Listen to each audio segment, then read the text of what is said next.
Shannon Marie is here today. Hello. How you doing today? I'm pretty good. How are you? I love having this conversation twice. Yeah, I mean, you got to do the test and then you got to do the run. How are things going? How is life? What's going on? Things are pretty good. I mean, just getting through COVID and working and Yeah. just trying to stay afloat. Yeah, as we all are, I think. Yeah. So you work in the healthcare industry. I do. And how was COVID for you? Did you work a lot of hours, more hours, less hours? No, at the beginning of COVID, I was kind of struggling mentally, so I was already off of work. Okay. And then my facility shut down. Okay. So I was put off of work anyway. Right.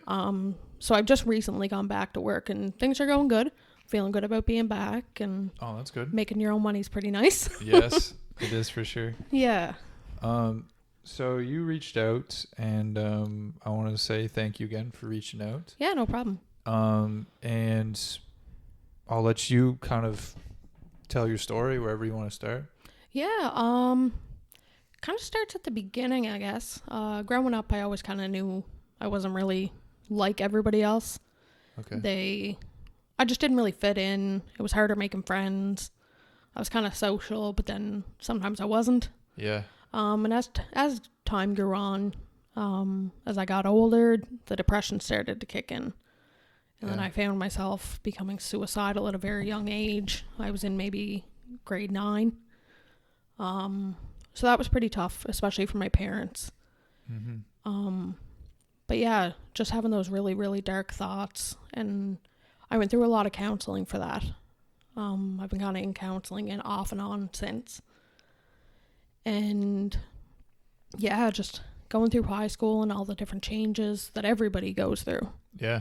I mean, it's not easy for anybody, but I found it especially difficult. Change was really hard for me. Yeah. So when high school ended, I didn't know what to do. I always knew that I wanted to be a psychologist. It's always been my calling.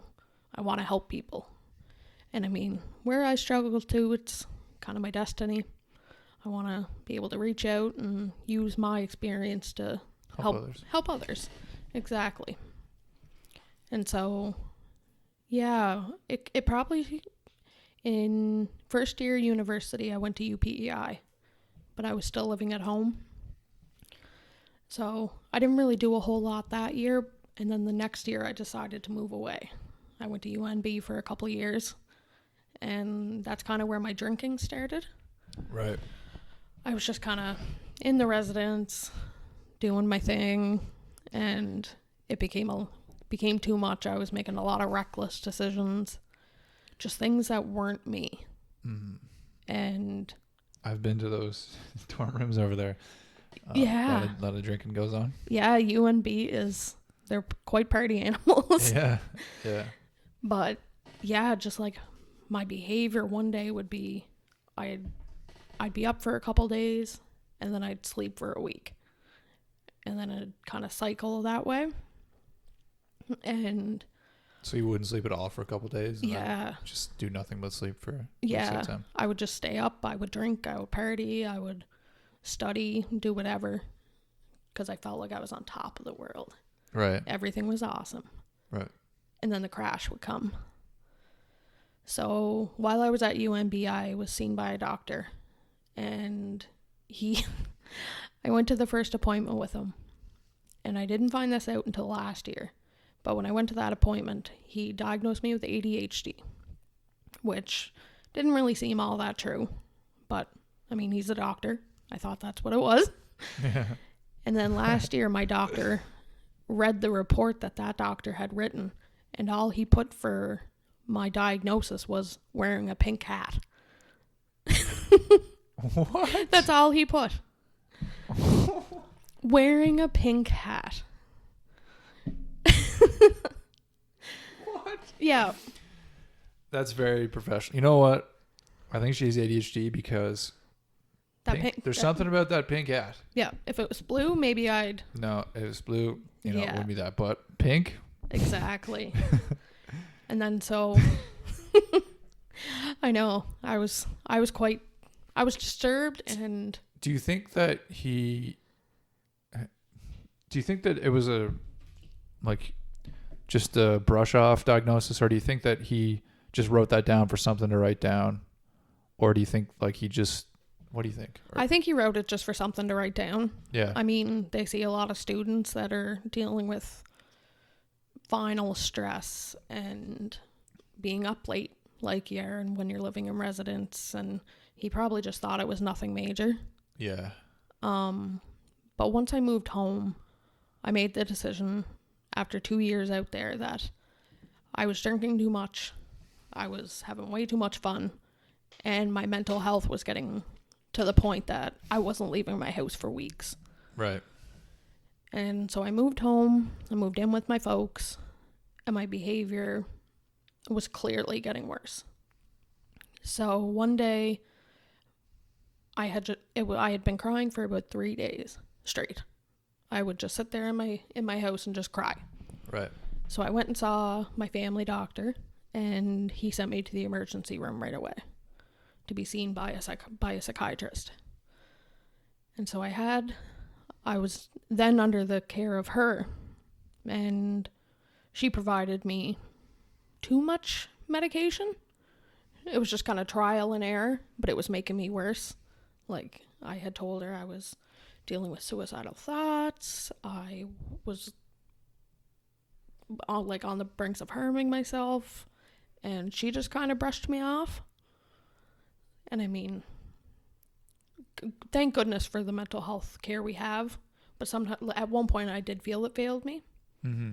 So that was definitely difficult, and eventually I was diagnosed with bipolar 2, which makes sense because my birth mom has it, my sister has other mental illness problems, just kind of trickles down, right? Mm-hmm.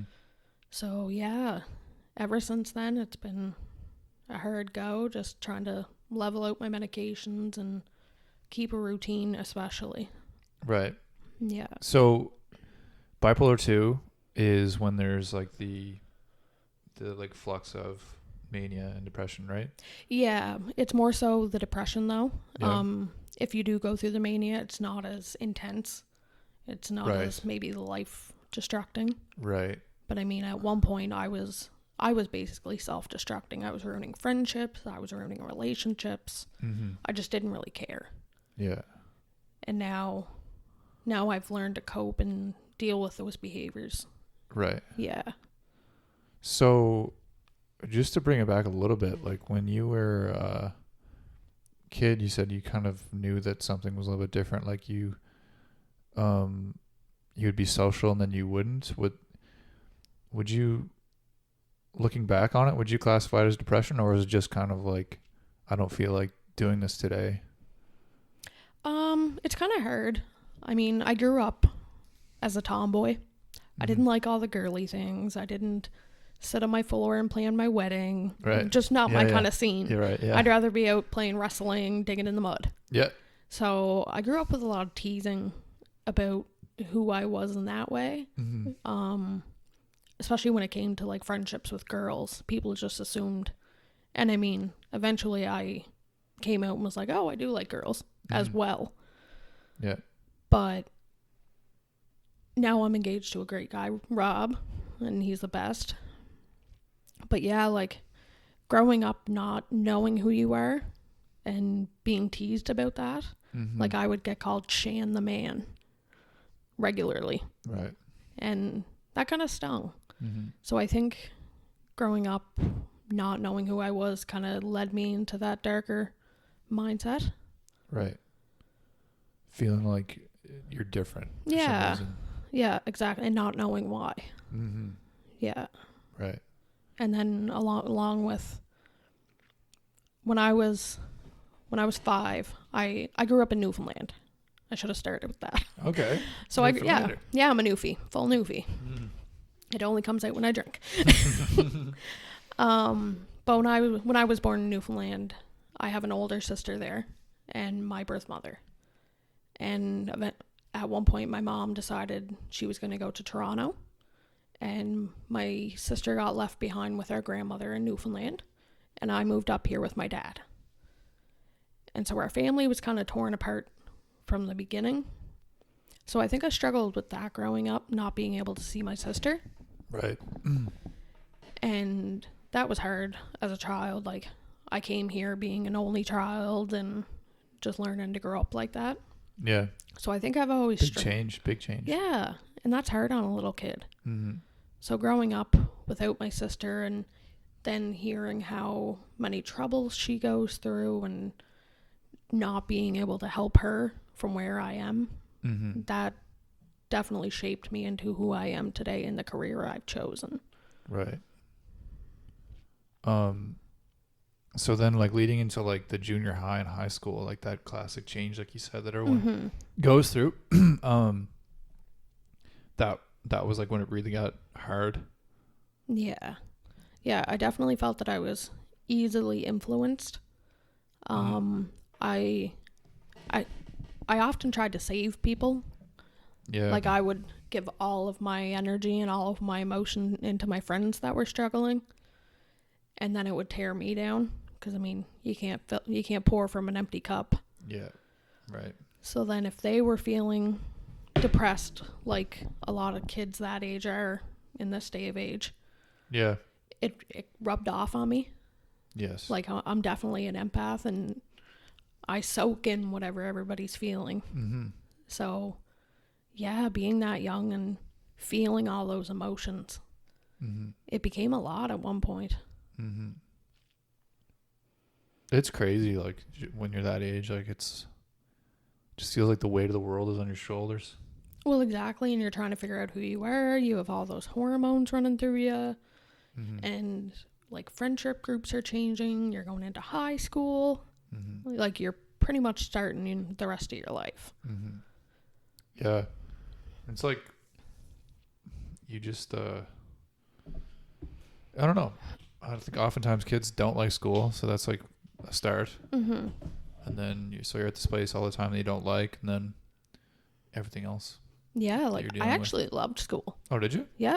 I awesome. hated being homesick. I'd rather go to school. Really? Not for the studying part, but the social the part. social part. Yeah, and like that's why I think that's the huge benefit of school. Yeah. I mean, along with everything you learn too, but maybe equal to or more than is the social part of it, I think. Yeah, exactly. I mean, you have to socialize with people for the rest of your life, no matter what career you choose. Yeah. So 100%. And I think it's just healthy, like, for kids, like, you learn so many social skills. Yeah, exactly.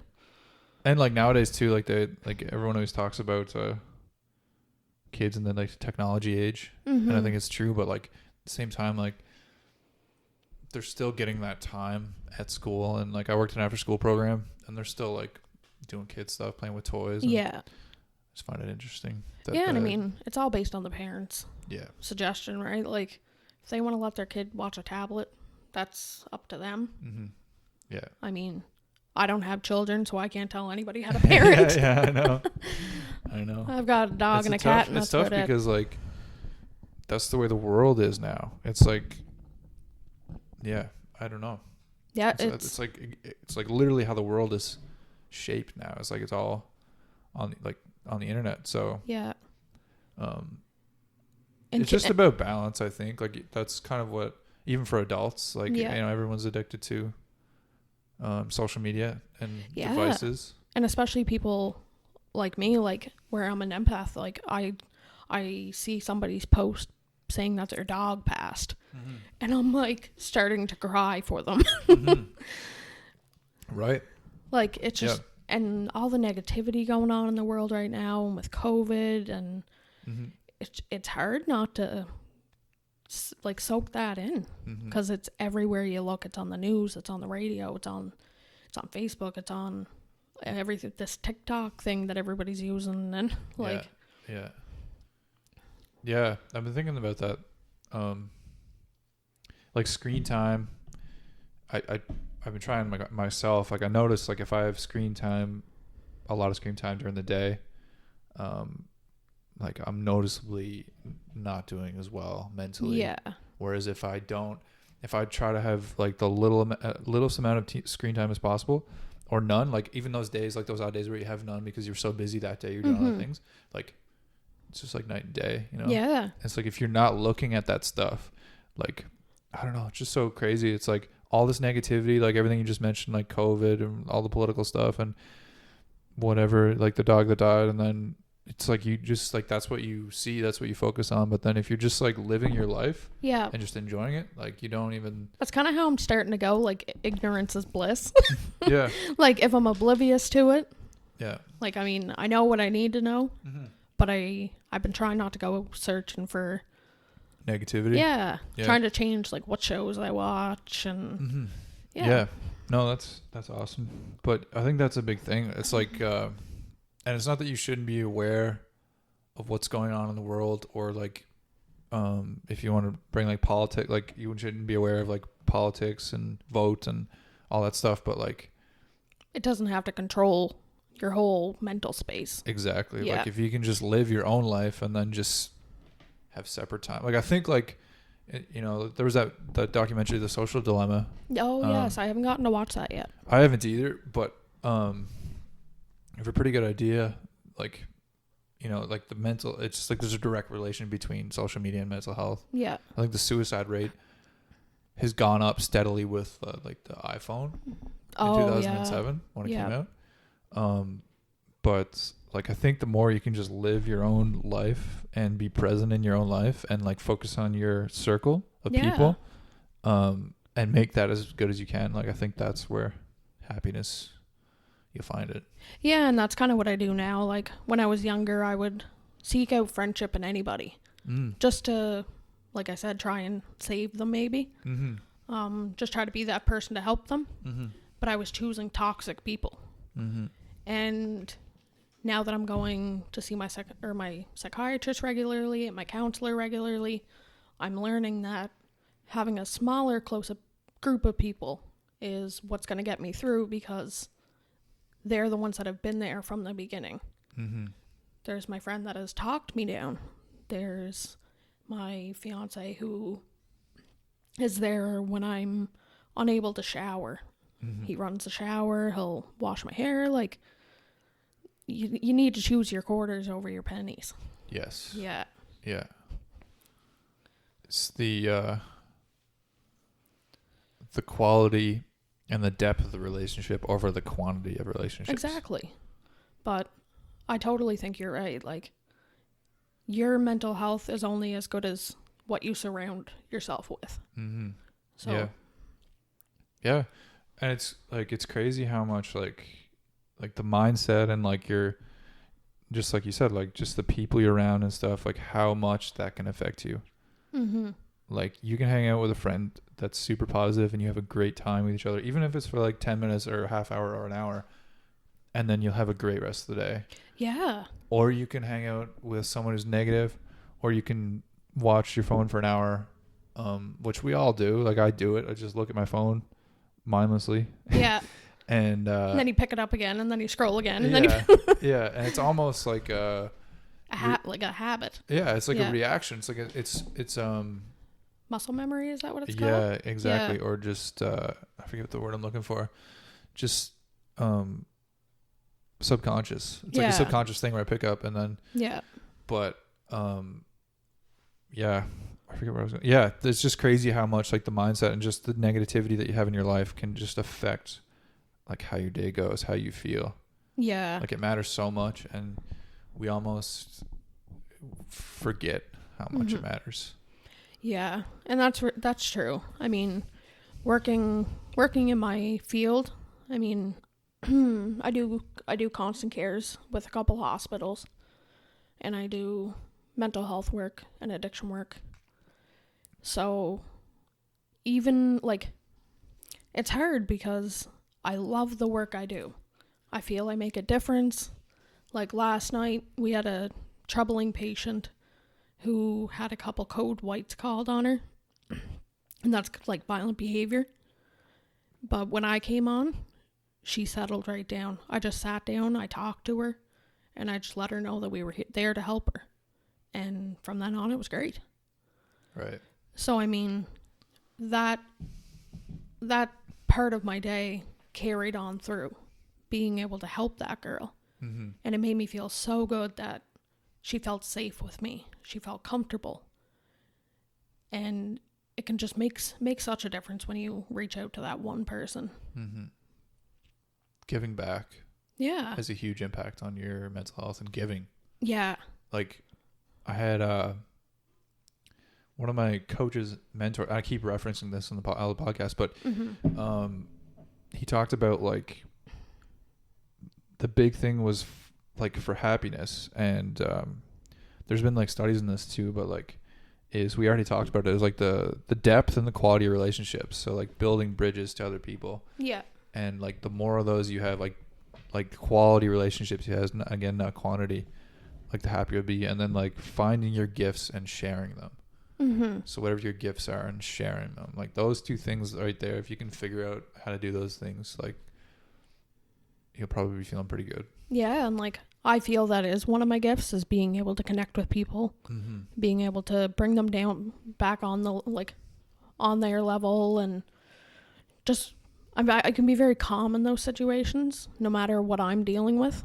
Right. So, I mean, working in the mental health field, when you're feeling depressed, when you're feeling like things aren't worth it, that can be hard. It can be kind of like a weight on your shoulders. Right. So that's kind of why I make sure that I'm in the right mental headspace to take care of those people, because I can't take care of anybody if I'm not taking care of myself. Right. So, yeah. So if I do need some like that time off, I take it. Yeah. Because if I don't, I'll just burn out, and then that's just a recipe for disaster. Right. But taking my medication regularly. Yep. Sleeping my normal hours is important. And I also So do you work like, sorry to cut you off, but do you work like night shifts? No. That No? was actually just what I was about to say. Okay. I have a medical note that I'm unable to work night shifts just because of my medication. Yes. So I take medication at night to help me sleep, because sometimes when I'm running high, sometimes I'll stay up if I don't. Take the medication? Yeah, if I don't give into it. Yeah. So like last night, I got off at 11:30 and I went to bed at 3. Right. So, but if I would have just taken my meds, I wouldn't have went to bed. Right. Yeah. So where I broke that routine last night, like even today, I can feel myself a little different. Yeah. Mm-hmm. So it's funny that one day can make such a big difference. Mm-hmm. No, sleep is super important. Yeah. Like you can just, I mean, imagine thinking back to your drinking days. Yeah. When you didn't get much sleep, you're not really the same person the next day. Yeah. And like, I wouldn't say I had a problem with drinking at all. It's just like, it's the university life. Yes. There was a party in the like at the residence every weekend. Mm-hmm. It's just, I knew for my own mental health that I had to get away from there, or else things were going to get bad for me. Yeah. It's just the environment of that. Like it's just, again, taking yourself out of that toxic environment. Right. So is there anything else so sleep, taking the meds, is there anything else you do on a daily basis that it's kind of like you must do, non-negotiable for communication. Yourself? Communication? Yep. With my partner. That's probably the most important thing for me, because if I'm not honest about how I'm feeling, yeah, that just sets a whole domino effect, because then I'll start a little lie, and then one little lie will trickle into, oh, I'm feeling great, when really I'm struggling. And so in order to have a healthy mindset, I've made it my mission to be honest with everybody, because if I'm not honest about how I'm feeling, like I said, it'll bring me into a worse spot. I think that's awesome. I think that's really important. Yeah. And he's great with that. And too, like when we first started dating, he bought a book called How to Love Somebody with Bipolar Disorder. And I mean, he didn't have to go out and do that. Right. But now he's learned and he's observed what I need in those moments. Mm-hmm. So yeah, some days it's only happened once, but there was one day where I wasn't able to shower. I just sat on the bathroom floor and cried. Mm-hmm. And he took the hose and just kind of washed my hair, got me up, got me some like warm pajamas. And that honestly makes it kind of makes or breaks me. Yeah. Because if I didn't have that love and support, it can be so difficult to bring yourself out of that hole. Mm-hmm. Right. And I know from experience because I've put myself in that hole. Yes. And no, that's interesting. Like you said about like the lies they kind of play on each other. Like for example, like you say you're doing good, but then you're not. And then, because I think a lot of people might be in this situation or have been in this situation that are struggling, or they just say they're fine. I think that's super common. Yeah, no, it is. And like, even when I go to my counselor, she knows by now, like, I'm a very honest person with her. Mm-hmm. And that's her one rule for our sessions, is that I don't lie. So growing up, going to counseling, that's kind of what I did. I would just say anything to get out of counseling. Didn't want to, because I mean, I was a teenager. I was like, I don't need this. Yeah. I was like, I'll be fine. Yeah. And then a couple hospital visits and a couple close scares. It's just, it's become my staple. It's just be honest about how I'm feeling. Reach out. My friends and family know to reach out if they haven't heard from me in like so long. So, yeah. So having that support group. Exactly. Really helps. Yeah. Really helps. And I'm sure that's anybody that goes through any kind of mental health ordeal. Like, if you don't have anybody on your side to help pick you up when you're down, it's hard to get back up on your own. And I respect the hell out of anybody that does it. Because some people don't have that support. Yeah. And unfortunately, those can be the people that get lost. And that's why I chose the career that I enjoy, because I want to help the lost ones. I want to help somebody realize that life is more important, that life is worth living. Oh, that's awesome. And that maybe they don't have to lead a life full of substances or alcohol abuse or any of that. Like, there's a way out without the vices. I think everybody is somebody worth saving. I think so too. Yeah.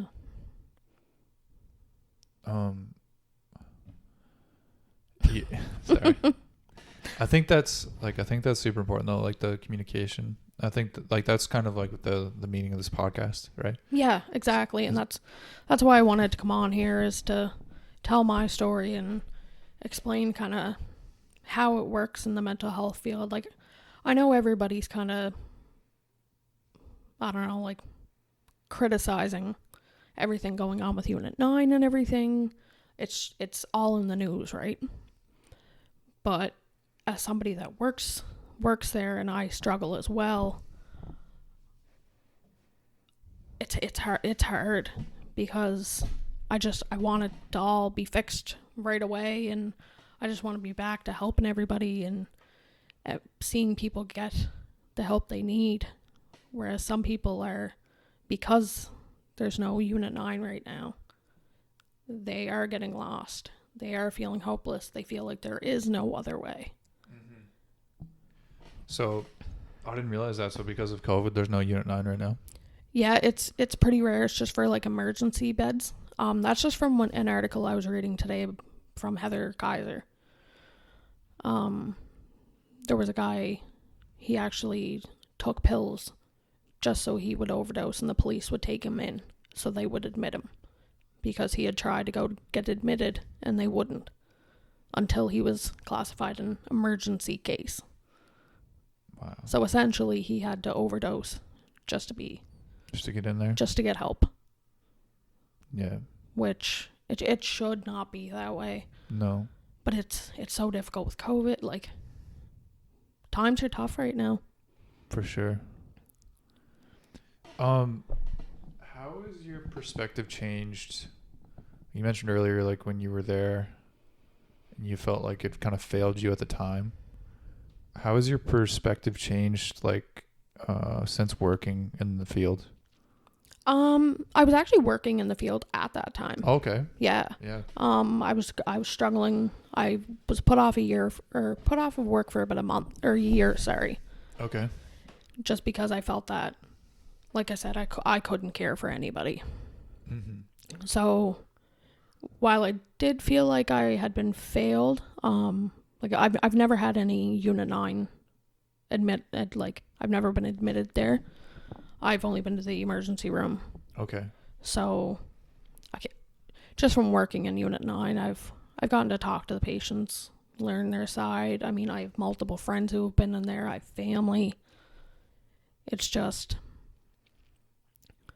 I trust the system, Mm-hmm. for sure. Yeah. We all have to be better. Yeah. Like, something's got to happen for sure. Right. What's the biggest problem? Like everyone talks about there not being enough beds.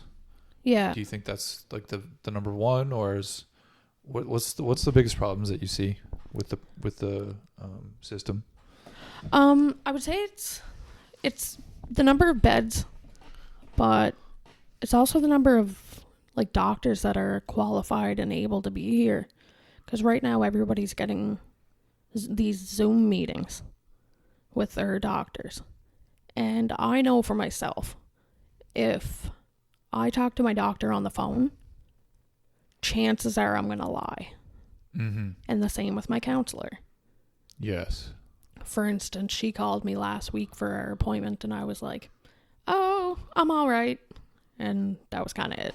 Yeah. But I should have talked to her Mm-hmm. because now today she's sick.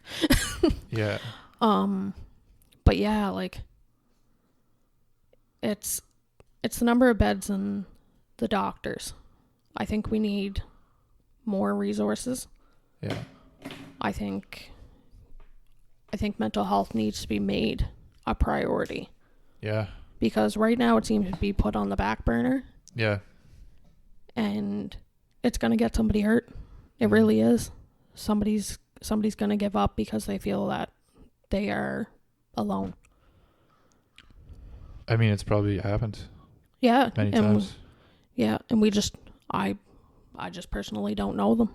Yeah. But I guarantee, and like I said, especially with COVID and being home and financial struggles, like I know myself, I was on the CERB and now I'm going to have to pay it all back. So that adds probably 20 pounds of stress onto you. Yeah. And some people aren't going to be able to pay that back. Yeah. There's people on welfare. There's people who are homeless. Mm-hmm. And what are they going to do? A lot of people didn't know at the time either. Yeah. So They didn't take tax off, so. I think the upcoming year is going to be probably the hardest year for people with mental illness. Mm-hmm. Because everything's changing. We don't know what's to come. Mm-hmm. Yeah. Yeah. Hopefully, it will ease down. We'll get a vaccine within a year or a year and a half. Yeah. Here's to hoping for sure. But hopefully things don't close down. I worried about people that lived alone. I think isolation, yeah. kind of talks about if someone was alone and didn't have support, that would just be. Well, I know myself. If I didn't live with my fiance, I would have been gone nuts. Mm-hmm. We sat around all winter and just painted rocks. That's all we did for a whole winter. Sounds fun. Yeah, haven't touched cool it rocks? since. Yeah, he actually got really good at it. Really? He made up the Simpsons ones. And oh, really? He would do a whole collection of them, and then you know how there's a Facebook PEI rock group. And now I know. Yeah. Well, you can paint rocks and hide them around, and then people post them. Cool. And you can either keep it or rehide. That's a fun game. So he'd make up a Simpsons collection. So there's the dog, the cat, Lisa, Bert. I mean, nobody took a picture of them, but yeah. they just kept them. It's awesome. But yeah, but hide and go rock. Yeah, pretty much. Gave us something to do though. Yeah. No, that's awesome. But yeah, so working in the mental health field definitely can come with its struggles, but I wouldn't change my career for anything. Right. It brings me joy. Brings me struggle sometimes, because sometimes I take kind of take it with me home. Yeah. I just worry. I'm a worrier. Yeah. And I don't think that's a bad thing. So if someone is having a bad day, like kind of the opposite of that situation where you help them, it's just like you can't, or whatever the situation is, like that. Sometimes that comes back where you just like worry about them. Yeah, exactly. Yeah. And I don't like, that'd be hard not to, like, I don't know, be hard not to do, right? You got to be a certain kind of person to be able to work in healthcare, that's for sure. Yeah. Because it's a job like no other. Mm-hmm. It takes you from your family, takes you from your holidays. It takes a lot out of you. It takes out a lot of time in your life, especially those that do night shift. God bless yous. Yeah. No, that's a big thing. Like, it like really interrupts their sleep schedule. Yeah, and I really think that healthcare workers are sometimes maybe undervalued when it comes to their mental health. Like, maybe sometimes people don't always take into account how much we're affected, or how much a patient is burning us out, or how much just working there, just doing night shifts, doing all the care, like everything.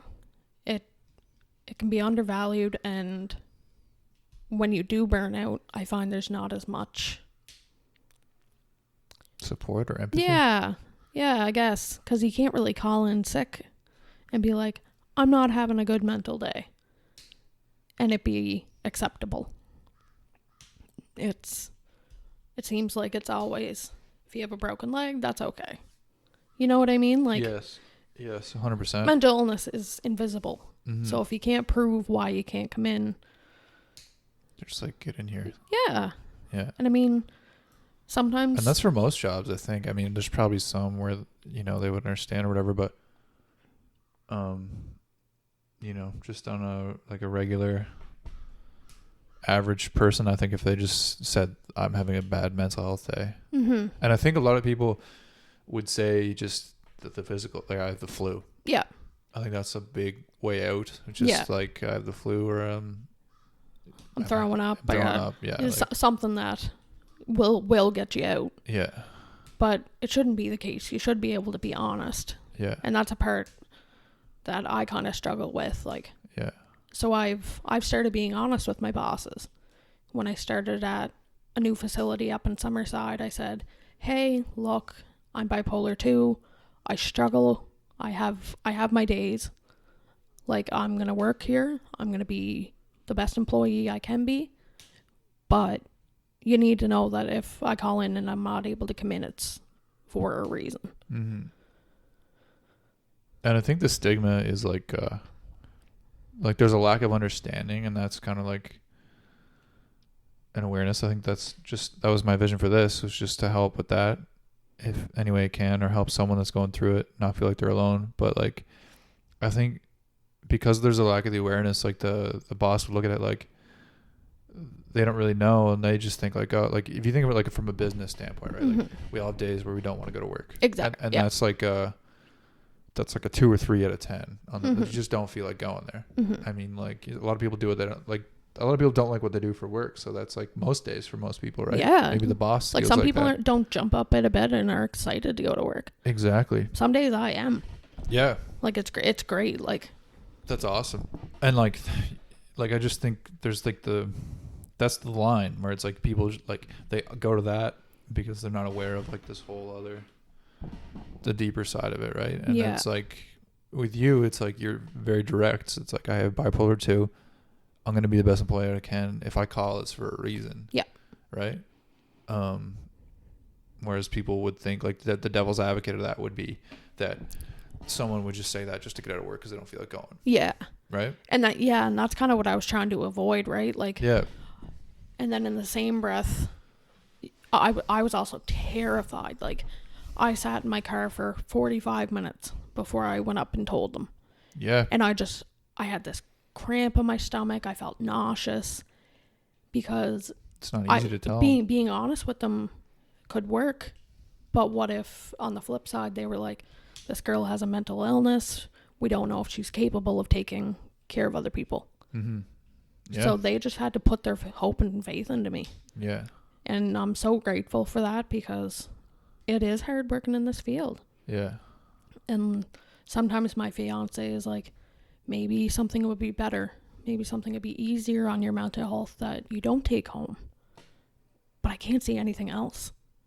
It's just where I feel I need to be. Mm-hmm. I just feel I have a purpose to do this. Right. You feel that's your gift. Yeah, I do feel it is. I feel Right. that with everything I've gone through, the fact that I'm still here today and I'm learning, I'm open to new coping mechanisms. I put my best foot forward now and just try to be the best version I can. Right. And on the bad, scary days, some days I'll just lay in bed and just watch a movie. Right. But I know that I make sure that I get up and shower, I get up and eat.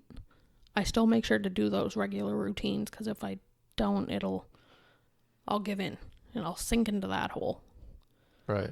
So it's, like you said, it's kind of a big balance. Mm-hmm. Yeah, like hygiene is a big thing, right? Like eat and shower and stuff. Yeah. Just doing that sometimes can be hard. Yeah. Oh, yeah. It really can. Especially when your body aches. Your mind is just kind of sluggish and slow. Mm-hmm. Like, there are nights where I have to read how to cook rice like 8 times. So you put it in the pan. And I still mess it up. So you put it in the pan. Like, yeah. I'll go back to the water, box. I'll go back to the box. How much water? And then I start cursing. And then usually we don't eat rice. I think that's super important too with like the with relationships, like with your fiance. Like you're saying how important it is to be open and honest about it. And just like the shower thing, for example, like if you weren't honest about how you're feeling and maybe you like just cried in the bathroom floor and then all of a sudden you're in there for a long time and he's like wondering what's wrong, and then you like kind of try to avoid it, like it just can cause like almost like a fight all of a sudden. Well, right? Exactly, right? Like if we didn't talk about it, I would hold it in that he didn't come check on me. I would be angry that he didn't do the right thing when he didn't know what to do. Exactly. Yeah. So when you're dating, married, anything with somebody with mental illness, Mm-hmm. learning how to talk to them, just asking how their day is, how they're doing, just those regular check-ins can make the world of difference. Mm-hmm. Like every day I get the same text at the same time, just how's your day? How you doing? You feeling okay? And it does make a difference because I know that somebody's checking on me. Somebody's there to help me. Somebody cares. Somebody cares. Mm-hmm. And I mean, that's probably the worst thing that mental illness can trick you into thinking, is that nobody cares. Mm-hmm. Yeah, and that's like the I've heard that over and over, is like the suicide thought is like nobody cares, and like they'd be so much better off without me. Yeah. Right? Like that's like the super common thought. Yeah, and like I have an 8-year-old brother. Oh, really? And a 4-year-old sister. Okay. And I'm 26. Okay. Yeah. So I basically have kids without the financial responsibility. That's awesome. So I get to bring them over, wind them up full of sugar, send them home. Yeah. But anytime I think of that, I think of the dark space. I think of those 2 kids, and it's what keeps me going. It doesn't bring me out of my dark spot right away, but it keeps me here. Mm-hmm. And I think we all need to find that peace in our life that keeps us fighting, that keeps us trying. Yes. Yeah. I think it goes Psychology taught me a lot. Yeah. So maybe we could talk about like how, so you kind of knew that you always wanted to get into this field, right? Yeah. And then how did your like journey go, like starting? So what did you say your title is? Officially I'm an RCW, Okay. like a resident care worker. Okay. But when I work in certain facilities, I kind of have different hats. Yeah. So up at addictions, I'm an addiction worker. Okay. Because my main focus is the addiction, focusing on helping facilitate groups, supervising meal times, supervising medication times, and just ensuring that everybody's behaving, they don't have any contraband. Right. So with my sister being an addict, she's been a fentanyl addict for quite a few years now. That She's addicted to fentanyl? Yeah. Really? She was addicted to it before it became a thing. I had to YouTube what it was. I didn't know that you could get it me just either. itself. I thought it, well, I guess, but I thought it was just like a thing that they're throwing into drugs that Yeah. it's killing people. No, she's been on that, which, I mean, it's been hard.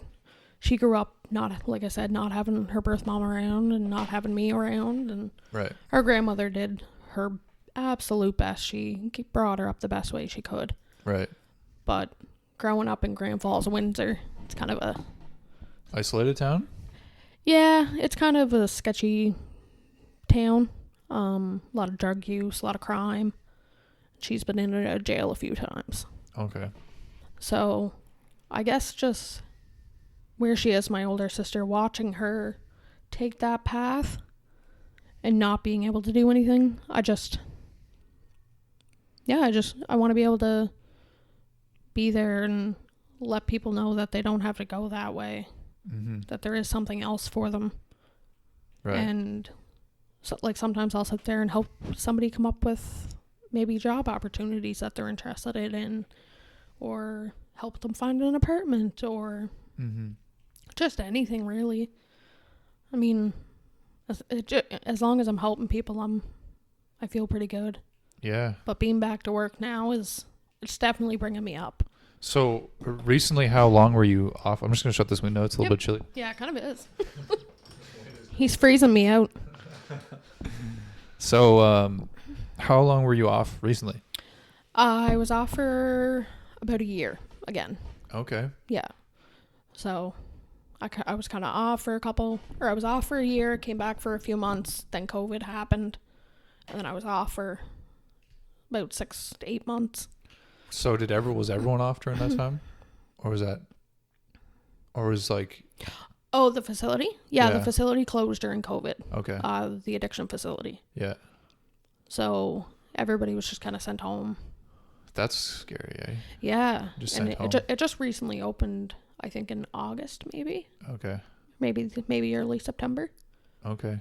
So it's back working there. And people are able to start getting help again. I mean, I'm sure there's a wait list. Yeah. Just of people that have fallen, maybe relapsed and all that kind of stuff. But it's definitely hard with the 28-day program, which is where I work. Yeah. I work on the transition side. Yeah.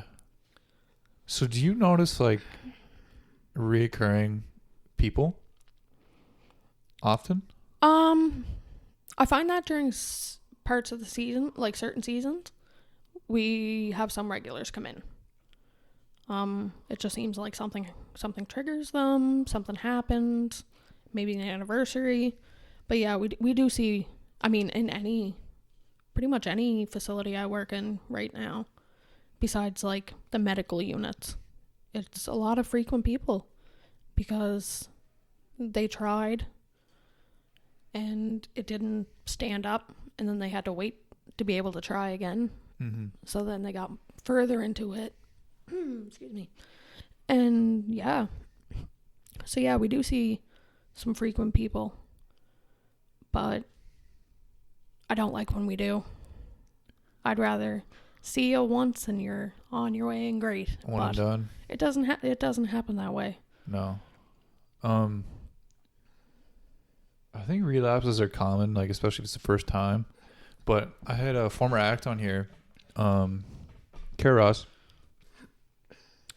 She was saying that there's a problem with like the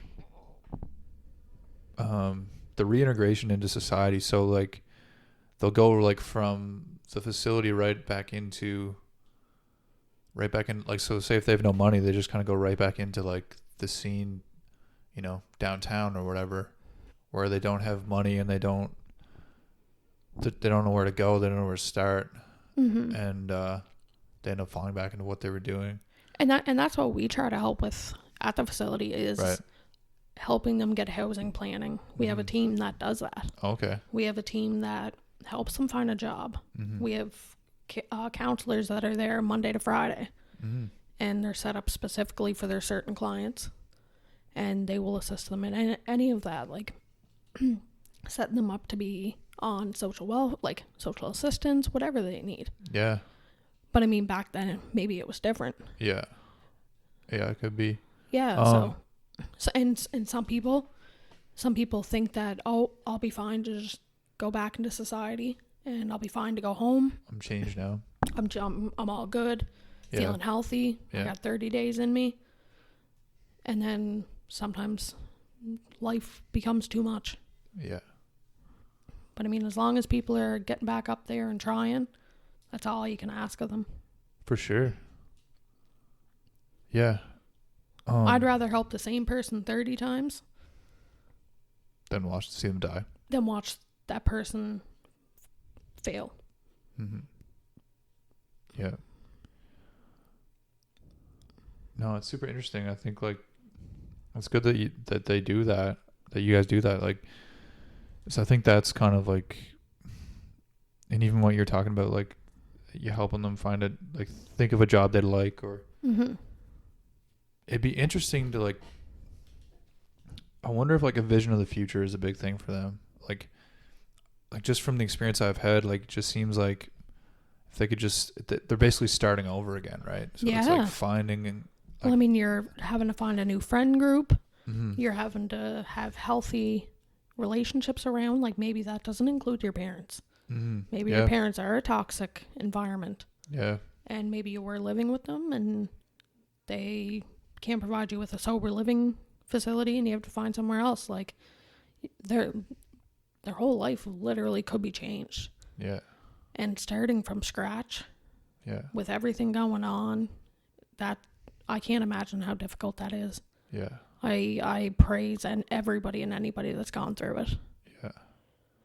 And then sometimes too, it's like, how long have you been doing it? Like there's people that have been doing it most of their life, most of their adult life, or all their adult life. And then, and then it's like starting over. One of the guests was talking about like, okay, like how do I never had a bank account. I just had cash. So it's like, how do I make a bank account? How do I do all the things? Like, how do I pay my bills? Like, where do I even pay my bills? Like, and some people, it's just, they don't know that. So that's kind of what our job is, to help them figure out those things. Because we don't want to send anybody out into the community that's not ready or that isn't, we would never send anybody out that was unsafe, that didn't have anywhere to live, that didn't have support. Right. And we do like support visits whenever, all that kind of stuff. Like, yeah. So I mean, you're in the facility for 28 days, and then we have the day program on Saturdays, which is an 8-hour day pass. So you can go home, see your kids, go to the mall, do whatever. And then, the sport visits, they come in the evenings, as long as it's not between group times, and they get to see whoever they want. So we try to provide with all the proper resources and the support we can. Right. And how many beds is there? Do you know? Right now, I think there is 14. I can't be totally sure. I haven't been there in a couple weeks. But yeah, I think there's 14 because there are a few beds being used on the detox side because we have to close the doors for COVID reasons, so people aren't intermingling. So I think we did lose two or so beds. Right. Yeah, no, it's interesting. I just think like, it just makes me think about like, the people on the waiting list, or the the solution, I guess, or how do we make more beds, or how do we... Exactly. And like, your thought is exactly what I've been trying to like wrap my head around the last couple days. Yeah. It's just, where do we go from here? Like, how can I help? Yeah. What can I do? Like, yeah. And I feel kind of stuck because I don't have the qualifications to just fix it. Yeah. I wish I did, but yeah. I just know I can go into my job. I can do the best I can. Yeah. I can try and help as many people I can. And that's my part. Like, No, that's a great part. It's an awesome part. It's nice to know that I'm making a difference. Even if somebody calls me a bad name or something, they usually apologize a few minutes later and you don't hold it personally. No.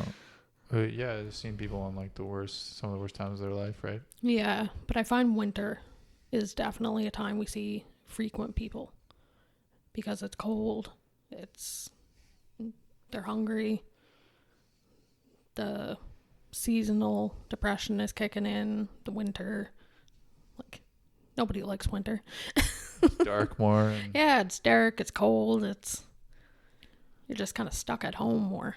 Yeah. I'm sure it's like the people that, people that are in and out of places or like don't have a set home. Yeah. They must find it like, just trying to live outside when it's -40. Yeah, exactly. Like, I can't imagine. Like, I'm blessed that I have a home. I'm blessed that I have a shelter and clothes and everything. Right. I think we all are. Yeah. And we don't think about it too much either. No, exactly. Like, some people they take it for granted. And it's not until it's gone that they realize. Even like showers, like hot showers, like how long has that been a thing? Oh my goodness. That's something I don't take for granted.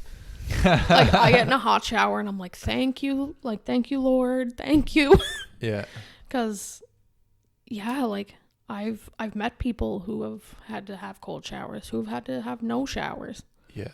And I guess working in the field, I see so many people that go through so many different things, and it makes me aware of how quickly my life could change. How one different choice and I could have been where they are.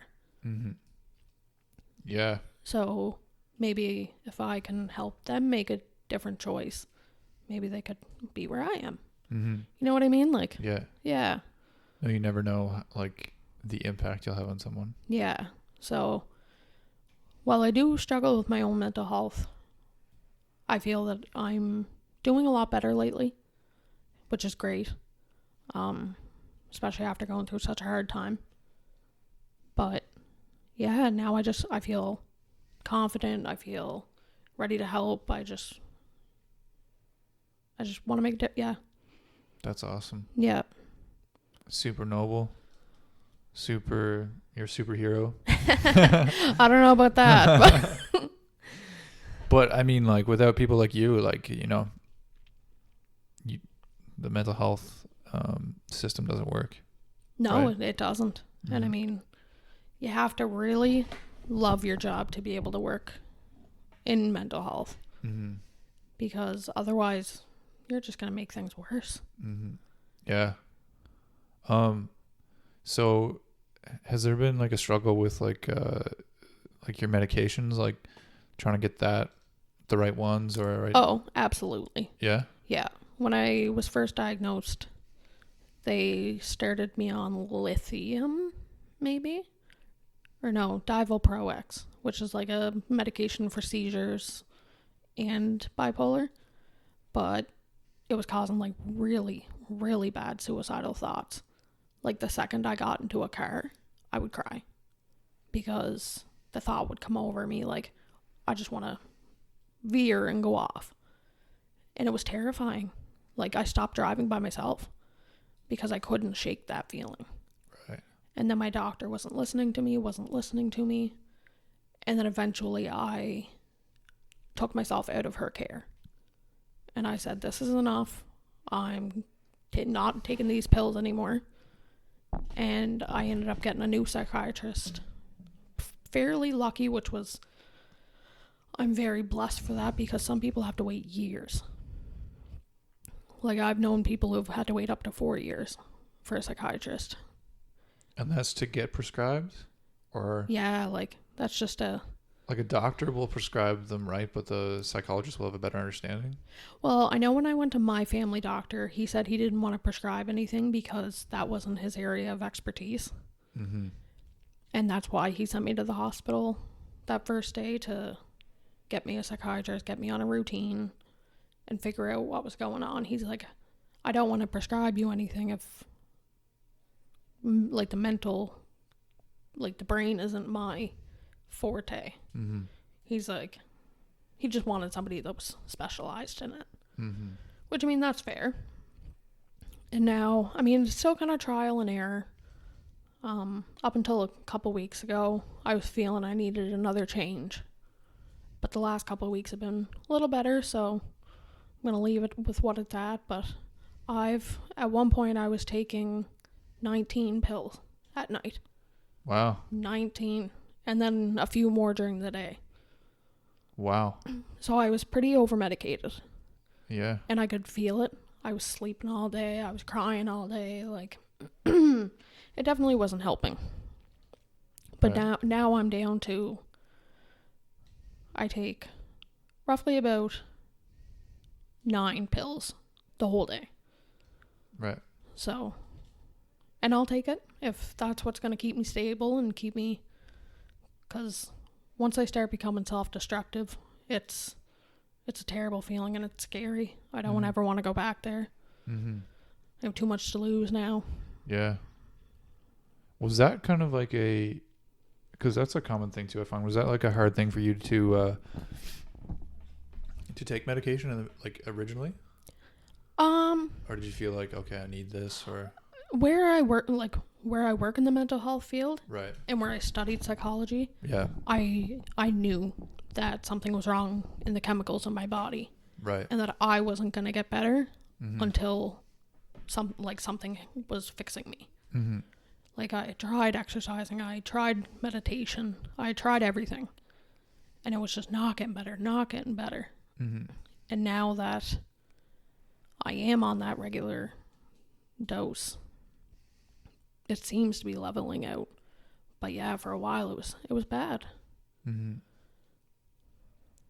It must be such a difficult thing. Like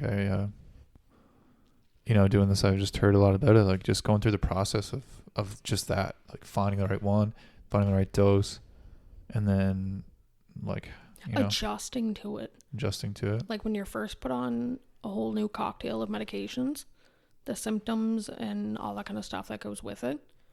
Like, it's funny, they put you on a medication to help your suicidal thoughts, but a side effect is suicidal thoughts. Yeah. Like, it's crazy. Yeah. Well, it's like it. Yeah. So it basically either works or it doesn't. That's kind of the thing. Exactly. Yeah. And some of them, they made me worse. And Has there been any other side effects that you've experienced? Yeah. And I mean, I've been taking off some of the medication cold turkey, so I've had to go through the withdrawal as well. And I got a glimpse of how it feels when people are coming off of like benzos and all that kind of stuff. And that was difficult. I had sweats, shakes, stomach was sick, like bowel issues. But what was your question? I was saying it must be tough to like adjust to it. Oh, yeah. Yeah. But yeah, definitely. Oh, I asked if there was any side effects. If you experienced side effects. Yeah. Hand trembling. That was a really bad one. Like, it came to the point that I couldn't even hold a cup. Really? Without like dropping it. Wow. Restless legs, not sleeping, decreased appetite. My mental space was very, very staggered, and I couldn't keep a thought straight. Because that's what it is, right? You're trying to adjust all these chemicals in your brain and just trying to get through it. But yeah, those were some of the biggest ones for me. But was definitely the hand, my tremors. That really affected you? And like sometimes my body would be so tense, that it felt like I had been clenching for like 48 hours. Wow. Yeah, to the point that like it hurt to take a couple steps. Wow. Yeah. All your muscles are just engaged. I found that was really bad with the lithium. Yeah? Yeah, which I don't take anymore. So, like, I imagine it's just like, it's such a hard thing because you're going through this like very bad time. And then you like go like, I mean, like everyone goes through this. They start taking the meds, and then it must be such a confusing tornado of is it working? Is it not? Is yeah. it helping? Is it not? Yeah. And then some people stop, and then they. Luckily, I have the mindset that I know if I stop, things will get worse. Mm-hmm. I know I can't live my life in a healthy way without the aid of some medication. Yeah. And you know what? That's okay. Yeah. Because not everybody is able to produce those kinds of chemicals that you need. And I'm not ashamed of it. And that's kind of why I came on here today, because like I said, I'm very open with my diagnosis. I think that being honest and talking about it will shed light to other people's situations. 100%. Yeah, and I think it'll really make them think. And especially like, I know for me it's difficult trying to adjust to these medications and trying to get my mind back on track while also trying to work at the same time and act like I'm feeling 100%. Yeah. Because when I'm around a patient, I can't show any signs of weakness. I can't let there be emotion. And when you're adjusting to new medication, like sometimes all you can feel is emotion, or sometimes you feel nothing. And those are the days that are the worst, is probably the nothingness feeling. Yeah. Like you're blank. You're empty. Nothing brings you joy. Nothing brings you sadness. You're just existing. And luckily I haven't felt that way in a while, but that's I keep up on it because I don't want to feel that way anymore. And if it comes, then I'll be honest and let those that I care about know I'm struggling. Yeah. Well, this has been really awesome. Like, I can't thank you enough for coming on and sharing all this. And just a super good message of being open. And like, even when, like, you were saying how you told your boss about being bipolar 2, like if we can get it to the point where it's like just okay to say that to your boss. Where there's no stigma. Yeah. Where it's an acceptable reason. Like if you say like, oh, I have a heart condition, or if I have like a whatever broken leg, or if I hurt my knee or whatever, it's like that's acceptable. But like I'm diagnosed with X, with this, so if that can be normal, like I think that's kind of the next step, because it's super common, it's getting more common, and like I think honesty and like a serious evaluation of how we can help other people will be the way to go forward. Yeah, not just sweeping it under the rug. Yeah, and I think that would be my best advice to anybody, and like anybody listening, is just be honest about your communication, because keeping it in is just waiting for it to explode. Yes. And building up on those little lies, like, oh, I'm doing okay. Oh, it's fine. It doesn't matter. Oh, we can talk about it later. Like those are going to build up, and it will drag you down eventually. Yeah. So just being honest and asking for the help when you need it. Yeah. A lot of things can be avoided that way. Yes. 100%. And there's always somebody out there looking to help you. Yeah. Even when, cause I know working in the mental health, I come across patients all the time who are like, oh, you're useless. You're not here to help me. You're just here to babysit me. Because where I'm a constant care, I sit with people who are a threat to themselves, who can't be trusted alone maybe. And that's when I'm like, no, like, I'm just here to make sure you make it through the day, that you are safe, that you have what you need, you're warm enough, you have food in your belly. Like, that's what the staff's there for. And I feel like, I know when they talked about admitting me, I was terrified. I was so scared because I worked on Unit 9. How could I get admitted? And that was one of the reasons I chose not to. But in the same breath, I also knew I was safe enough to go home. But yeah, like, anybody's worth helping. I can't even say that enough. Yeah. No, yeah, it's mental illness is a very important part of my life. I mean, my stepmother struggles, my birth mother struggles, my fiance struggles. It seems to be a norm, like, becoming the norm. People struggle with something. Yeah. Yeah. Well, I think, like, everybody, there's going to be, like, a ton of adversity in life for anybody. And there's going to be a ton of, like, ups and downs and people dying and bad times and nothing going right and you feeling lonely and, like, and that's what I always try to say is, like, it doesn't matter if you don't necessarily have bipolar 2 or whatever it is. Like, you're gonna feel depressed and anxious, and everybody has mental health. It's a spectrum, right? If it's the same as your physical health, like, if you don't take care of it, it goes downhill. Exactly. And if you don't reach out, it's gonna get worse. Mm-hmm. If you had a broken bone and you didn't reach out to get help, Mm-hmm. that bone's never gonna heal. Exactly. And if you don't reach out when you're mentally struggling, you're never gonna heal. Mm-hmm. I've gone through some childhood trauma that I've had to work on and deal with. Mm-hmm. And dealing with that, I mean, I've only recently recovered from it in the last couple of years, but having to, like, be reaching out and put it, like, facing that demon, even though I didn't want to, it's made a world of difference in my recovery. Mm-hmm. No, but that's so awesome. I really appreciate your message. I really appreciate you coming on. Yeah, no problem. I want to say thanks again. And you're doing an amazing thing. Helping Thank people. you. Yeah, I do. Couldn't imagine anything else. Thank you so much. No problem, Maddie. Thanks.